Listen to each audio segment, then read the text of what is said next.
Hello नमस्कार, मी मनीषा सगळ्यांचं स्वागत करते माझ्या ब्लॉगला, ज्याचं नाव आहे मनीषा के ब्लॉग. तर इथं पण आज वाळक्याचे डोसा किंवा तपसोळी असं म्हणतात.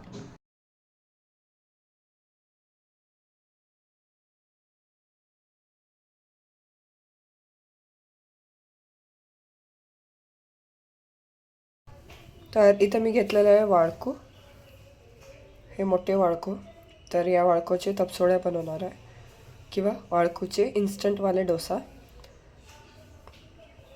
आता मी हे वाळकू स्वच्छ धुवून घेतलेलं आहे.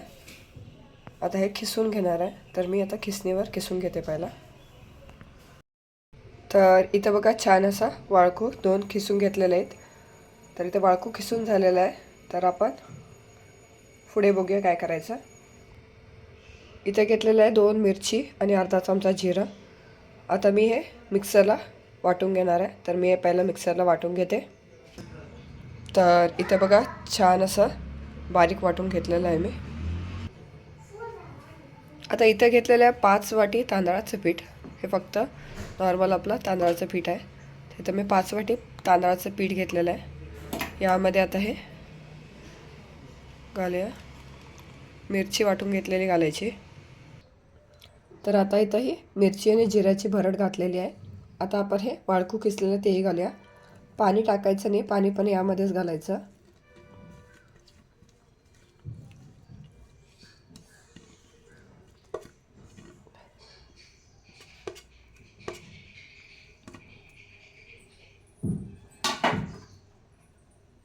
हे पहिला मी एका बाउलमध्ये काढून घेते सगळं. तर आता इथं मी एका बाउलमध्ये काढून घेतलेलं आहे. यामध्ये जात आहे चवीप्रमाणे मीठ,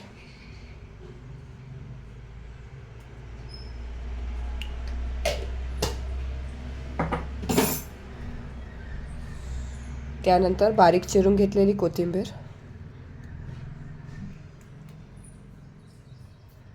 आणि थोडीशी हळद. आता यामध्ये पाणी घालायचं आणि चांगलं मिश्रण किंवा डोस्याचं बॅटर जसं असतं तसं बॅटर करून घ्यायचं.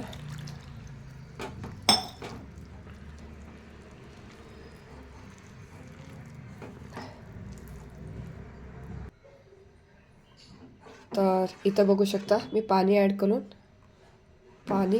करून असं छान बॅटर तयार करून घेतलेलं आहे. अशी फ्लोईंग कन्सिस्टन्सी हवी आहे बॅटरची. तर आपलं हे बॅटर तयार आहे. एक 5 मिनिट्स रेस्टला द्या. 5 मिनिटानंतर करायला घ्या.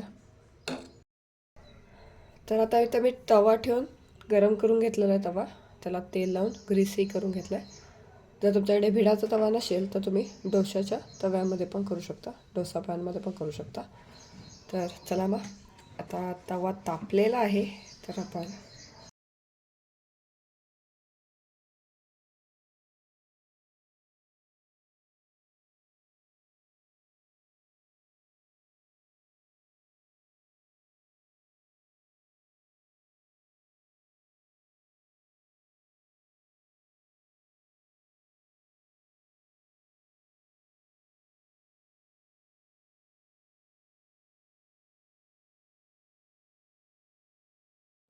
इथं मस्त असे रेडी झालेले आहेत वाळकूचे डोसे किंवा तपसोळे. तर नक्की ट्राय करून बघा आणि नक्की लाईक शेअर करायला विसरू नका.